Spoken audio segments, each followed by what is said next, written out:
네, 정치는 땡킴 시작하겠습니다. 정치 철학자 김만권 박사 모셨고요. 어서 오세요. 예, 안녕하십니까. 네, 제게 책이 진짜로 만 권 있다고 전에 말씀하신 바가 있습니다. 헤아려 보니까 좀 너무 씻는 거 아닌가요? 모자라더라고요.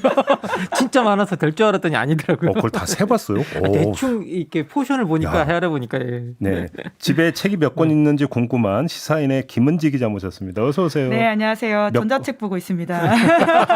바로 말문을 막아버리네. 아, 정말 현명한 판단이십니다. 예, 전자책. 전자책 보면 눈 더 아프지 않아요? 아, 근데 이제 좀 책 종류에 따라서 전자책을 보는 것도 있고 아닌 것도 있는데요. 사실 요즘 이북 그러니까 전용 단말기가 있죠. 네, 근데 이제 저는 그 아이땡으로 아이땡땡으로 보고 그럼 있습니다. 눈 많이 필요할 텐데. 그래서 주로 소설이나 좀 가벼운 책 위주를 그렇게 보고요. 이동할 때 무거우니까요. 주로 웹툰 보는 거 아니에요? 사실 이동할 때 많이 잡니다. 이동할 때 주무셔야죠. 지하철에서 꿀잠이 최고더라고요. 네, 꼬박꼬박 졸면서. 네네. 네. 그러니까 옆에 사람 어떤 영역 침범하고 막 이러면서 그렇게 잠이 잘 와요. 경무에 시달리고 있군요. 네. 네. 자, 오늘 한번 이야기를 시작을 해보죠. 김은지 기자가 발제 좀 해주시면 좋겠는데 어떤 내용입니까? 아, 네. 그 6.1 지방선거 때문에 스리슬쩍 지나간 이슈 하나가 있는데요.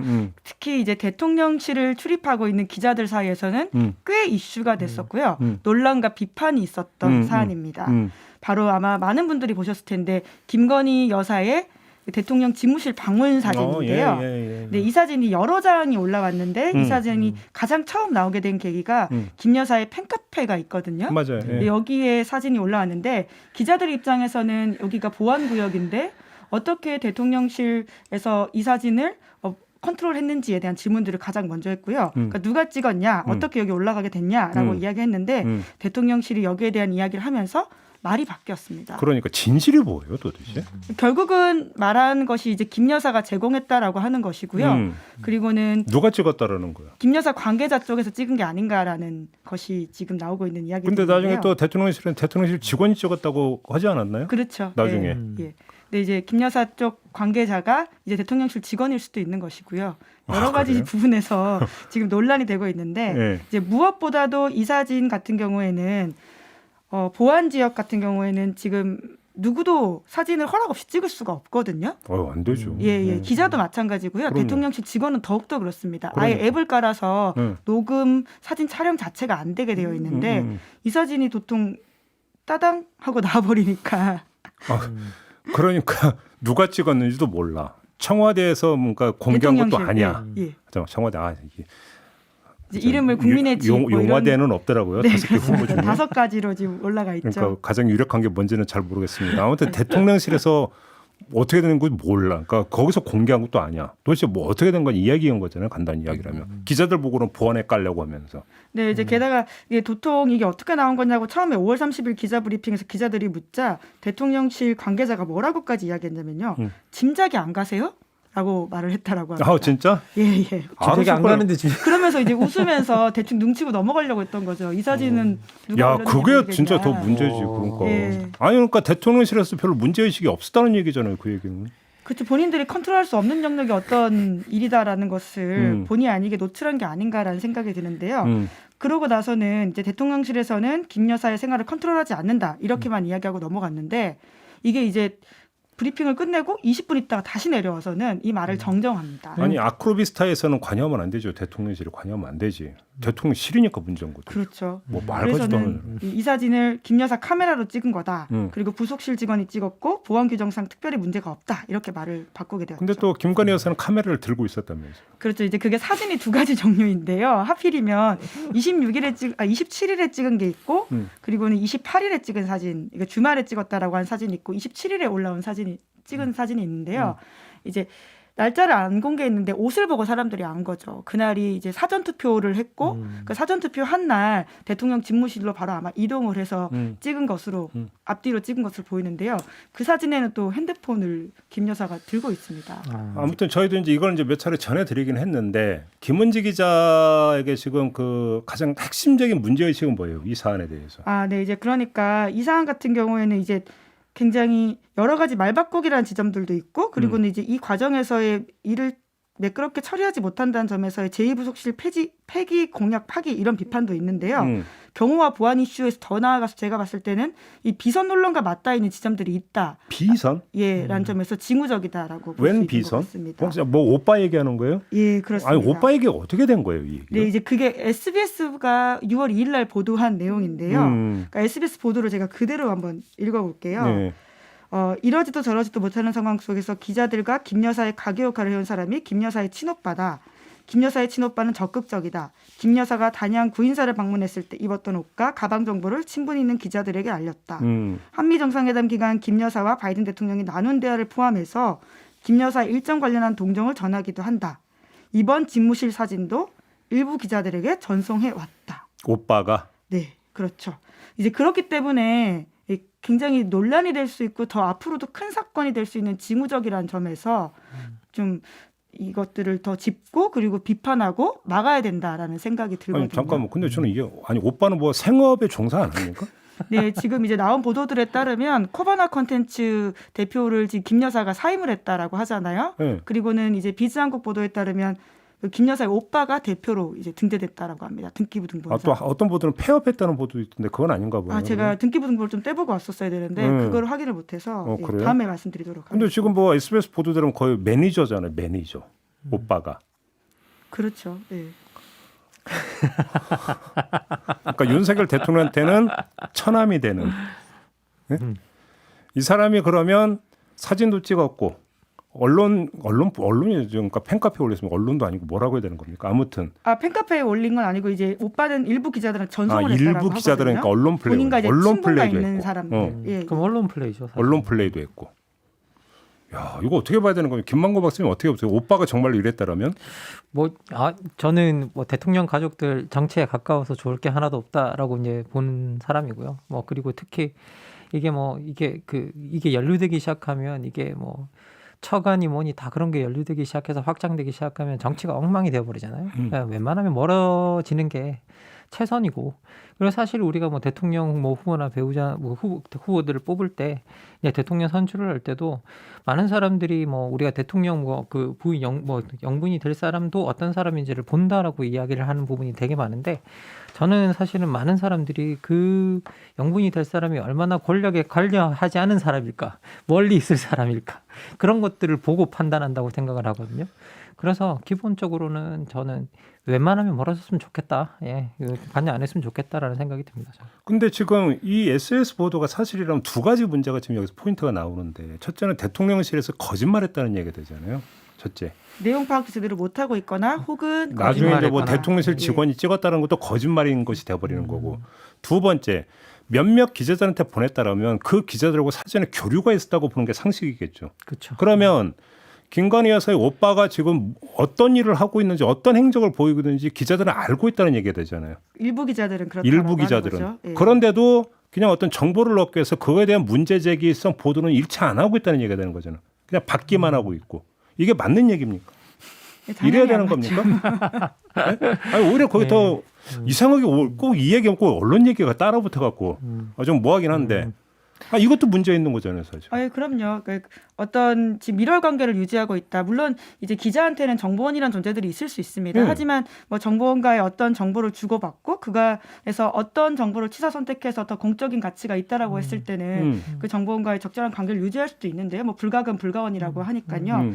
하지만 이 같은 경우에는 소스를 그러니까 이게 어마어마하게 공적 가치가 있는 내용일 경우에는 뭐 이제 딥스로라고 해가지고는 취재원을 보호해주기도 하고 밝히지도 않게 되겠지만 김 여사의 옷이라든가 김 여사의 어떤 일정이라고 하는 게 공적 가치를 그렇게 딥스로를 감춰줘야 될 만큼 의미 있는 것이냐라고 했을 때는 그러니까. 사실 좀 굉장히 민망한 이야기인 거죠. 그러니까 일단 좀 말씀하세요. 아닙니다. 뭐 이렇게 보면 이게 사실 뭐 이렇게 이런 걸 이야기해야 되나라는 부분도 이제 실제로는 있는데요. 기본적으로 이제 언론 같은 경우가 뭐 취재원을 가지고 있고 그 취재원으로 정보를 얻는 건 되게 좋지만 그 취재원 자체가 일종의 권력과의 결탁 형태가 되어버리면 결국은 그 형태가 실제로는 어떻게 보면 권력을 견제해야 될 임무를 갖고 있는 그게 어떻게 보면 언론의 임무잖아요.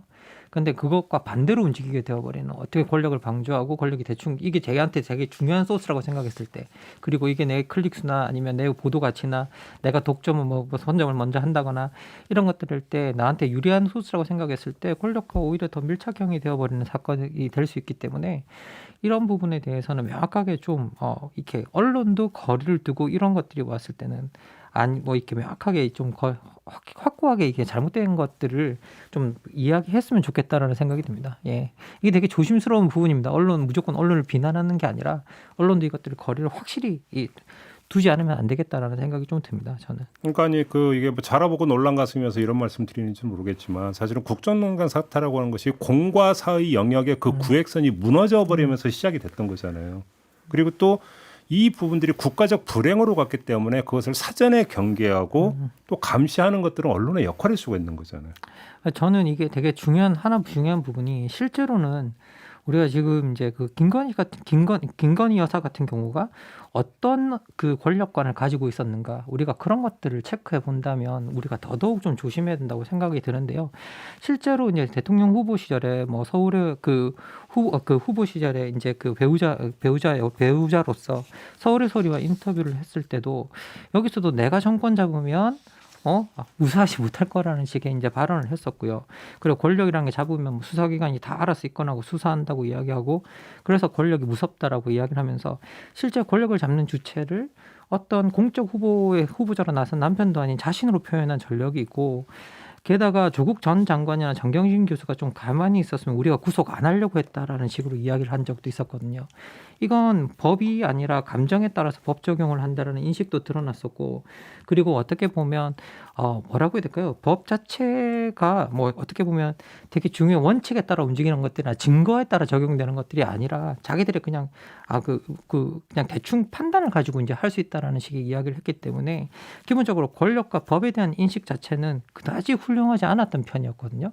그런데 이런 권력관을 가지고 있는 사람들이 바깥과 그런 식으로 또 연결되고 결탁이 된다라고 했을 때 저 같은 경우에는 이게 결코 바람직한 효과를 내진 않는다. 그래서 좀 더 자기가 많은 전력이 있기 때문에 좀 더 명확하게 어떤 뭐라고 해야 될까 권력 행사와 거리를 두지 않으면 안 된다라는 생각이 듭니다. 그러니까 이게 좀 경계 차원에서 하나만 좀 더 들어가면 그러니까 이제 김건희 여사나 그 오빠의 행동이 그냥 그 대통령 그 집무실에 들어가서 사진을 찍는 수준이 아니라 혹시 다른 노력까지도 확장이 된다면 문제의식은 거기에 더 있는 거 아닌가요, 사실은? 네, 그러니까 사진을 찍었다라는 것까지는 아니고 이제 전송을 했다라는 부분이기 때문에 이제 찍은 사람은 아직도 좀 미스테리 영역이 있긴 합니다. 이제 그럼에도 불구하고 사진을 전송한 행위 자체에 대해서는 어떤 거 단순히 자기 동생을 너무 아껴서 기자들한테 사진을 전송했다라고 볼 수 없는 이제 아니 아무튼 권력자 집무실 들어가서 있잖아요. 사진을 찍힌 것도 김건희 여사니까 예. 김건희 여사까지 포함하면 성립이 되는 얘기니까. 그러니까 대통령실에서 지금 관리가 안 되고 있다는 거죠. 관리 외의 범위에서 지금 움직이고 있다는 얘기가 되는 거잖아요. 네, 이제 그래서 처음에는 이제 대통령실에서 한 이야기가 김 여사의 사생활은 대통령실이 관리하지 않는다라는 취지의 해명을 한 바가 있는데요. 네, 아니 하지만 그러면 이제 저거 제가 예를 들어서 대통령 집무실 궁금하다고 하면 어서 오십시오. 알아서 들어가세요. 그럽니까? 그게? 그게 어떻게 사생활이에요, 그게? 네, 이제 그래서 논란이 되다 보니까 이후에 근데 이렇게까지도 말을 했어요. 이제 아까 카메라 주인이 누구인지는 밝히고 싶지 않아 그랬다. 대통령 집무실은 이미 많은 사람들이 다녀갔기 때문에 보안구역이라고 말하기 어렵다. 아까는 100% 확신을 하지 못했고 내부 확인을 거쳐 정정하는 것이다. 이렇게까지 이야기를 했는데요. 이에 대해서 이제 기자들이 굉장히 따져 물었습니다. 이제 그러자 그렇게 말씀하시면 제가 너무 서운하다라고 하던가 그동안 제가 기자들 질문에 열심히 노력하고 찾아서 알려드렸다. 뭐 이런 식으로 이야기까지 해서 헤럴드 경제에서는 기자 수첩과 같은 현장에서라고 하는 코너에서 이에 대한 비판들을 했는데요. 관계자는 서운하다고 하지만 기자들은 황당하다. 논란도 논란이지만 잘못된 답변을 하고서 그것에 대해 비판을 대응하는 대통령실의 방식은 한층 더 고개를 갸웃거리게 한다. 네. 이런 기사도 쓰기도 했습니다. 아니 근데 정말 놀라운 말이 대통령 집무실에 많은 사람이 달려갔기 때문에 보안구역이 아니라고 이야기한다고요? 네, 뭐 대통령실 대변인실에 굉장히 좀 대응도 문제가 되는 게 많죠. 네, 어처구니가 없네요. 근데 좀 하나 더 궁금한 게 있는데요. 이 그 사진이 누가 찍은 일은 둘째치고 사진이 팬클럽을 통해서 공개되는 이 현상을 도대체 어떻게 요해를 해야 되는 겁니까? 예? 그 굉장히 처음 있는 현상이어서 저도 뭐 어떻게 이해를 해야 되는지는 모르겠는데요. 네. 근데 관련해서 이제 강신업 변호사가 이제 인터뷰를 하기도 했습니다. 그래서 본인이 이제 어떤 식으로 김 여사와 관계가 되었고 윤석열 대통령과도 연결이 되어 있는지를 공개적으로 하는 이야기인 건데요. 김건희 여사가 왜 강 변호사한테 사진을 보내냐라고 하는 여성조선 질문에 대해서 자기가 이제 건희사랑 회장을 맡고 있기 때문일 것 같고 자기도 잘 모르겠다라는 이야기를 하면서 자기도 잘 모르겠다. 글쎄다라고 정확히 말을 하긴 했습니다. 이제 그러면서 또 하는 말이 본인이 김 여사에게 전달한 메시지 가운데 좋은 내용은 윤석열 대통령에게까지도 전달된다라고 주장을 합니다. 그렇게 그래? 따지면 더욱더 큰 문제가 더 큰 되는 문제죠. 거죠. 네. 그 이제 강 변호사 주장인데요. 이 여성조선 인터뷰에 따르면 총장 그러니까 윤석열 대통령을 일컬는다고 하는데 총장이 읽으셨다고 피드백이 오기도 한다. 지금도 마찬가지다라고 하면서 휴대폰 화면을 내밀어 보였다라고 하고요. 그리고는 또 강 변호사는 본인의 언론 대응 등 개인적인 내용도 김건희 여사 측과 꾸준히 공유하고 있었다라는 언론 있습니다. 대응을 논의한다고요? 네. 본인이 직접 다 한 말입니다. 그러면 인터뷰에서. 이 팬카페가 이른바 그 제2부속실 기능을 하고 있는 걸로 해석을 해야 되는 겁니까? 근데 결국 그게 문제인 거죠. 왜냐하면 제2부속실이라고 하는 것은 책임과 권한 저희가 늘 하는 이야기인데 책임 있는 만큼 권한 있는 만큼 책임을 지게 되고 그것을 투명하게 해야 된다라고 하는 것이 핵심이잖아요. 그렇죠. 그런데 굉장히 사사로운 방식으로 그러니까 비선이라고 하는 게 안 드러난다고 해서 비선이 아닌 게 아니잖아요. 너무 공개적인 비선이긴 하지만 예. 이 비선도 결과적으로는 직계직통이 없는 곳인데 우리가 이런 공적인 업무와 연관되어 있는 대통령 주변을 이렇게 알아야 되는 것인가? 이건 공비선이라고 해야죠. 예. 공공연한 비선. 네. 이상한 현상이 나타나는 것 같아요. 아니 그러니까 김건희 여사가 연예인이 아니잖아요. 그러니까 그렇죠. 인기 관리를 할 이유도 없잖아요. 그러니까 팬카페를 통해서 사진을 제공을 해서 걸어서 그러니까 화제가 되게 만들 이유가 없잖아요. 이게 되게 이상한 것 같아요. 하지 말아야 될 일들인데 하지 말아야 될 일들을 공개적으로 했다는 이유로 괜찮다라고 이야기하는 이상한 현상이 나타나고 있는 것 같아요. 네.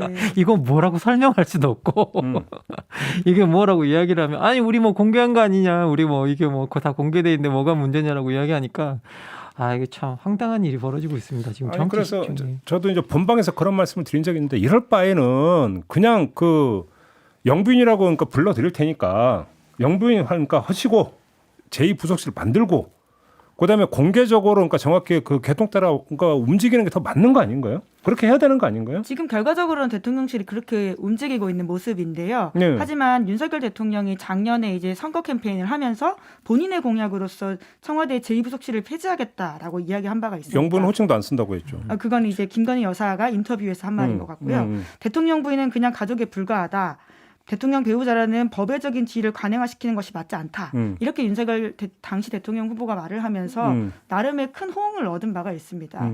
이제 그러다 보니까 이제 그 말을 뒤집는다라고 하는 것은 좀 받아들이기 힘든 지점들이 있어서 제2부속실을 만들겠다라는 건 아닌데요.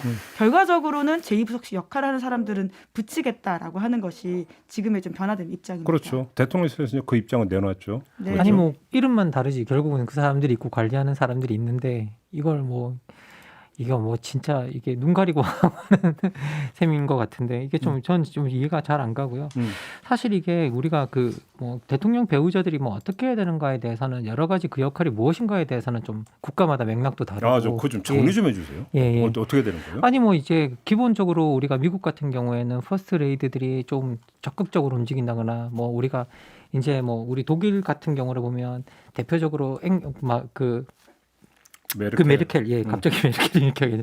예, 메르켈의 남편인 그 요아임 자우어 씨 같은 경우에는 아주 뭐 정반대로 정치에서 아무런 존재감을 드러내지 않는 방식으로 좀 움직였다고 하는데요. 그런데 이거는 뭐 그래서 국가마다 그게 뭐가 옳은가에 대해서는 그 역할에 대해서는 여러 가지 논의가 있을 수 있다는 생각이 듭니다. 근데 저는 이게 좀 명확하게 해야 될 부분이 메르켈의 남편인 자우의 대표적인 사례 중에 하나가 이 사람이 너무 검소해서 이탈리아로 여행을 갈 때 그 와이프가 타는 공적인 그 비행기를 타지 않고 자기가 사적으로 이제 100유로 정도의 돈을 내서 저가 항공사 비행기를 타고 그 가서 휴가지에서 합류를 했다고 합니다. 그래서 이게 대표적으로 되게 엄청 검소한 사례로 알려져 있는데 실제로 그 이유를 들여다보면요. 독일에서는 공무가 아닌 사적 여행의 경우에 총리 본인은 상관이 없지만 동행하는 가족은 비행기 이용료로 약 1,300유로를 내야 된다고 합니다. 납부를 해야 된다고 합니다. 그 비행기에 탑승을 하려면요. 100유로로 저가 비행기 타고 갔으니까 훨씬 절약이네. 예, 그러니까 이게 1,200유로를 실제로 아낄 수 있는 거죠. 그래서 그리고 그뿐만이 아니라 이게 그래서 그 공적인 행사가 아니라 만약에 사적인 행사라 그러면요. 어떤 사적인 목적으로 이동하는 경우에는 총리 부인들이 다 개인 승용차로 이동하고 그래서 총리의 전용차를 따라간다거나 그런 일들이 이제 잦다고 하는데요. 그럼 이건 말해주는 건 뭐냐면 제도 자체가 권력자의 배우자나 가족들이 권력 밖에 있어야 된다라는 걸 이야기하는 거거든요. 그러니까 실제로, 잠깐만 예. 그러면 영부인이라고 하는 것은 하나의 호칭일 수는 있지만 직책은 아니다 이 얘기가 되는 거잖아요. 예, 그렇죠. 예. 그래서 근본적으로 제가 볼 때는 이게 그 여기서도 영부인이라는 것도 우리가 어떤 분들은 이게 그 인터뷰를 보니까 같이 선거에서 선택된 사람이다라고 이제까지 이야기하는 그런 사람들이 있는데요. 실제로 선거 과정에 선택되는 사람들은 모두가 다 어쨌든 법률 사항이고 헌법 사항으로 다 명시가 되어 있습니다. 그리고 그런 사람이 아닌 경우에는 결코 우리들의 대표자가 아닙니다. 그런데 대통령 부인 같은 경우에는 대통령이 실제로 해외를 가거나 그럴 때 뭔가 보좌하는 그런 것들이 있기 때문에 기본적으로 우리가 어느 정도 세금을 투입해서 거기에 대한 비용을 대고 있을 뿐이지 어떤 공적인 직책으로서 행사할 수 있는 권력과 권한이나 이런 것들 헌법 사항이 없고 법률 사항에도 없고 그 어느 곳에도 존재하지 않습니다. 그럼 잠깐만요. 네. 여기서 하나 점검할 게 있는데, 예를 들어서 이제 외국 원수가 이제 뭐 방안을 내서 의전해서 이제 그 영부인이 이제 나서 외교모에 등장하고 이런 경우가 있잖아요. 그럼 이런 걸 어떻게 해석을 해야 되는 겁니까? 그 카운터파트로서는 분명히 가능한 것 같고요. 그리고 이제 영부인의 역할이라고 하는 것은 다양하게 우리가 정의하고 새로 모델을 볼 수는 있는 것 같아요. 그러니까 과거에 없던 모델이라고 해서 지금의 새롭게 정의하는 그 모델 자체를 부인하거나 할 수는 없는 것 같은데요. 네. 그러니까 말씀하신 것처럼 특히나 해외 무대에서는 정상들 간에 특히 파트너가 있는 경우에는 뭐 심지어는 뭐 동성 파트너를 데리고 맞습니다. 오는 유럽의 정상들도 있거든요. 이제 그렇기 때문에 그 배우자들이 각자 할 수 있는 역할에서의 정상 간 외교, 배우자 외교라는 게 있는 건 사실인 것 같습니다. 네. 그 역할에서도 잘 하고 그리고 그것을 통해서 이제 소위 이제 한국의 어떤 외교 무대에서의 또 다른 역할들을 보완해줄 수 있는 지점들은 있다라고 보이는데요. 근데 가장 중요한 건 아까 김만권 박사님 말씀처럼 하지만 선출되지 않았지만 권력과 가장 가까이 있는 사람이다. 이 지점에서 우리가 좀 염두에 둬야 될 게 큰 것 같은데요. 그러니까 비공개된 자리에서도 가장 최고 권력자한테 가장 큰 영향력을 미칠 수 있는 사람이다라고 하는 것들이 과거 대통령 측근 비리와도 이제 배우자들이 영향을 미쳤던 것들이 꽤 있고요. 그렇죠. 네, 이제 특히 가장 대표적인 게 아까 말씀하신 뭐 배우자는 아니지만 사실상 제2부속실의 어떤 역할을 했던 최순실이라고 하는 사람의 존재가 그런 것인데요. 그러니까 제가 되게 인상 깊게 봤던 게 미셸 오바마 같은 경우에는 가장 인기가 좋았던 미국 영부인 중에 한 명이거든요. 근데 이제 비커밍이라는 책을 썼는데 여기에서도 본인이 굉장히 적극적인 영부인 역할을 했음에도 불구하고 대통령 가족이 취하는 혜택에 대해서 이렇게 이야기를 해놓은 바가 있는데 결국 대통령이라고 하는 최고 의사결정자를 위한 재반 환경을 위해서 가족들한테 치어지는 혜택들이 있는 거다. 이렇게 이해를 하더라고요. 그러니까 그게 가장 중요한 태도와 이해이지 않나라는 생각이 근데 우리가 여기서 좀 이거 그 김건희 여사라고 하는 특정 인물을 빼고 제도만 놓고 보면 우리가 한번 점검할 부분이 있어요. 뭐냐면 예를 들어서 지금 법으로 규정된 직책도 아니고 그래서 법으로 어떤 그 부여되는 권한이 있는 것도 아니고 따라서 책임이 있는 것도 아닌 그냥 다만 대통령의 배우자라고 한다면 그 배우자를 지원하거나 관리하기 위해서 인력과 예산이 투입되는 것은 그러면 어떤 근거에 기초하는 것이냐라는 문제가 제기가 될 수가 있어요.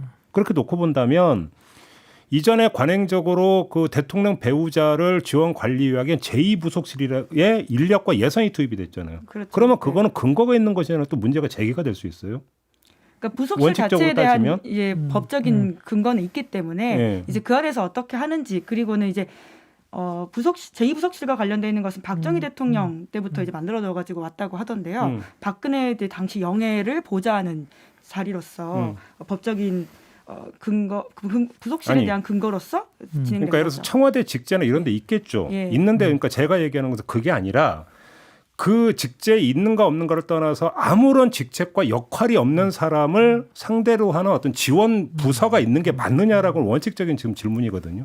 그 부분에 기본적으로 저는 이제 어떻게 보면 모든 국가에서는 어느 정도 특히 대통령 부인 같은 경우에는 이제 기본적으로 가장 우리한테 중요한 국가의 어떤 게 수반이고, 그리고 국가의 수반에 어떤 배우자로서 다른 국가의 어떤 배우자가 있을 경우 그 배우자들과 어떤 좋은 교류를 통해서 국가 간의 어떤 외교 간의 관계를 만든다거나, 그리고 또 어떤 훌륭한 어떤 최고 공직자의 배우자로서 또 공적인 어떤 그런 아이디어를 제시한다거나, 그런 데서는 충분히 영향력을 발휘할 수 있기 때문에 저는 국가가 그 부분에 대해서 어떤 예산을 지원한다거나 이런 부분은 저는 상관이 없다고 생각합니다.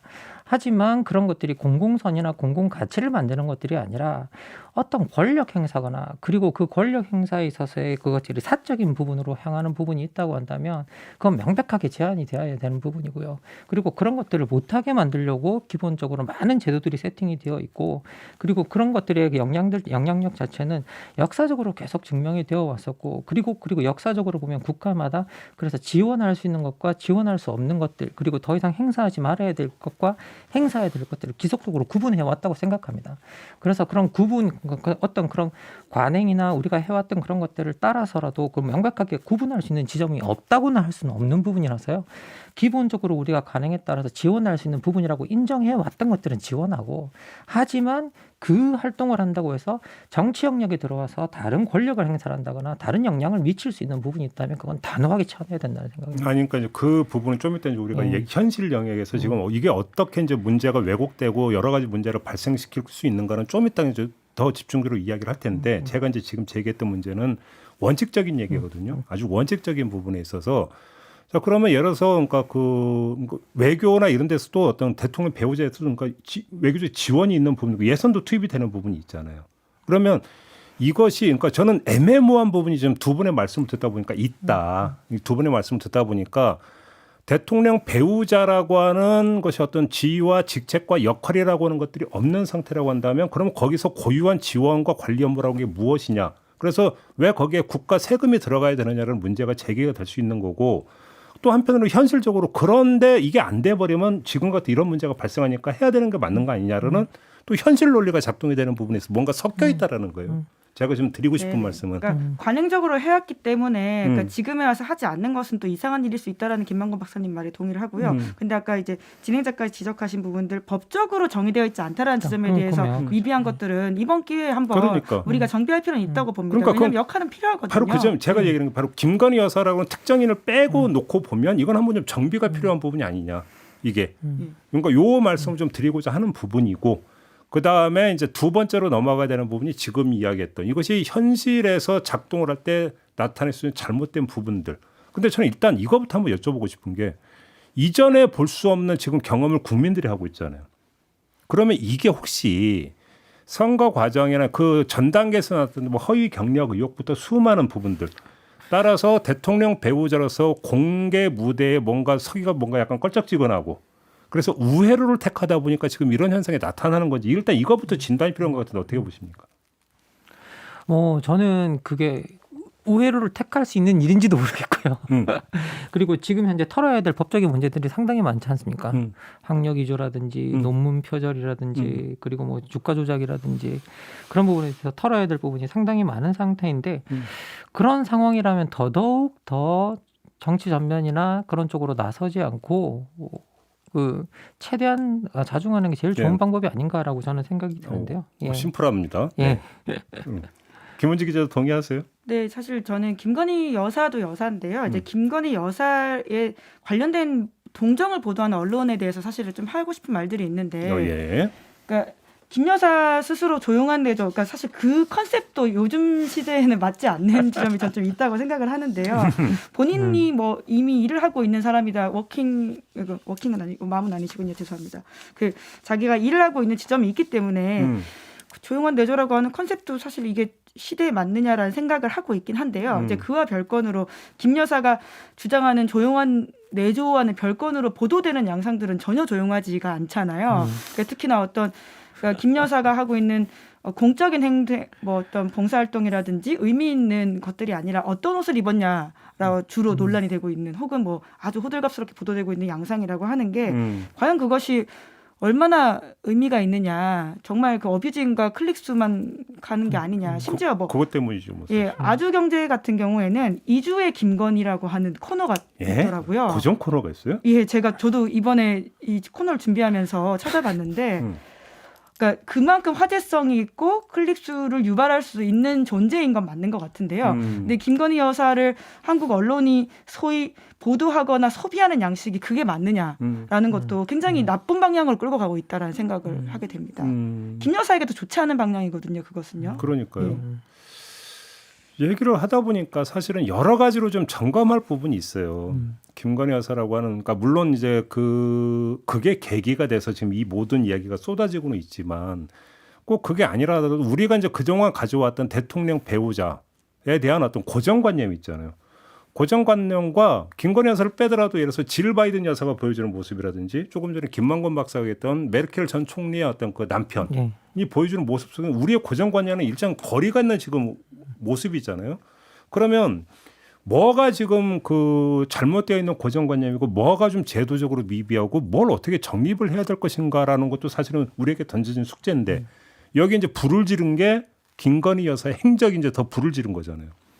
그러면 이건 좀 정리가 좀 필요한 부분이고 오히려 그 정리를 언론이 적극적인 문제 제기를 통해서 물꼬를 터야 되는데 오히려 더 혼란을 지금 그 자초하고 있는 오히려 더 부채질하고 있는 게 언론 아닙니까? 그런 점에서 뭐 방향이 없는 거잖아요. 간단히 보도 방향이라고 하는 게.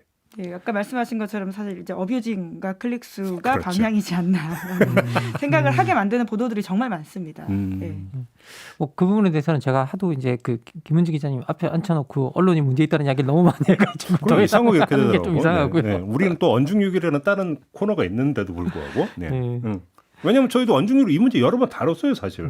근데 이게 계속 반복되고 있고 오히려 더 갈수록 더 심해지고 있는 것이 문제인 거잖아요. 이게. 예, 어쨌든 이게 근본적으로 국가의 되게 공적인 문제고 그리고 어떻게 보면 특히 권력을 우리가 어떻게 행사하는가에 관한 문제고 그런데 그 권력의 행사 자체에서 자꾸 비선이 만들어지는 것들이 문제라고 이야기했는데 저는 이런 비선들이 오히려 공개적으로 만들어지면서 비선이 아닌 것처럼 구는 이 현상을 우리가 명확하게 집어내고 이게 작동할 수 없도록 만드는 게 되게 중요하다는 생각이 듭니다. 그러니까 문제의 핵심은 돌고 돌아가면 또 비선으로 가는 겁니까? 그러니까 지금으로서는 그런 부분에 대한 걱정이 크게 보이는 지점들이 있다는 거죠. 당장 뭐 비선이 어디까지 될지 모르겠지만 정권 초이기도 하고요. 그런데 지금에 와서 보이는 양상이 벌써 이런 거면 앞으로 어떻게 할 거냐라는 걱정이 들 수밖에 없고요.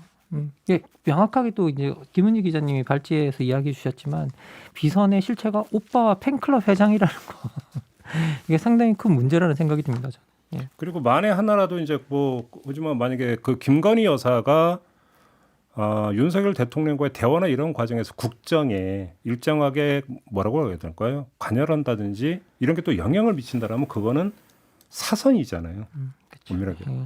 어쩌면 그것도 문제가 있는 거죠, 사실. 네, 맞습니다. 예. 그러니까 우리가 더 경계해야 될 부분들은 또 그거라고 봐야 되는 거고요. 근데 이런 게 지금 전혀 경계가 안 되고 있다라고 하는 게 이제 가장 큰 문제인 것 같아요. 저는 국가의 모든 일들이 우리가 제도적으로 권한을 준 사람들이 결정하고 그리고 제도적으로 권한을 어느 정도 갖고 있는 사람들이 공개적으로 길을 열어서 의견을 수렴하는 방식으로 돼야 민주정체가 되지 이런 방식으로 거꾸로 뭐 비선을 통해서 들어온다거나 아니면 뭐 이 지금 우리가 오늘 이야기한 방식으로 들어오는 것 자체는 민주정치에서는 바람직하지 않다. 옛날에 이건 민주정치 말고 왕정 시대나 뭐 아니면 다른 시대에 있을 일이지 민주정치 시대에는 바람직한 방식의 권력 행사나 어떤 의견의 흡수 방향은 아니다라고 저는 명확하게 그거는 말씀드릴 수 있을 것 같습니다. 근데 저는 본질적으로 궁금한 게 이런 문제의식을 윤석열 대통령은 전혀 못 느끼고 있을까요? 그게 사실 핵심적인 직접 물어보지 못했네요. 예. 아니 뭐 대통령이 느끼셔야 될 것 같은데. 아니 가장 핵심적인 문제는 그거 아닌가요, 사실? 아니면 맞습니다. 거꾸로 배우자가 언론 보도를 타고 이런 식으로 이제 이 보도를 타는 거에 대해서 오히려 흐뭇하게 보고 있는 건가요? 둘 다 확인을 못했습니다. 지금 현재 저희들이 뭐 확인할 수 없는 이야기에 대해서는 말씀드릴 수 없지만 제가 왜 이 말씀을 드리냐면 윤석열 대통령이 그토록 강조했던 단어 중에 하나가 시스템이거든요. 기억하시죠? 예, 맞습니다. 시스템 엄청 예, 강조했거든요. 시스템 엄청 강조했습니다. 그럼 예. 지금 나타나고 있는 현상이 시스템하고는 정반대 현상이잖아요, 사실은.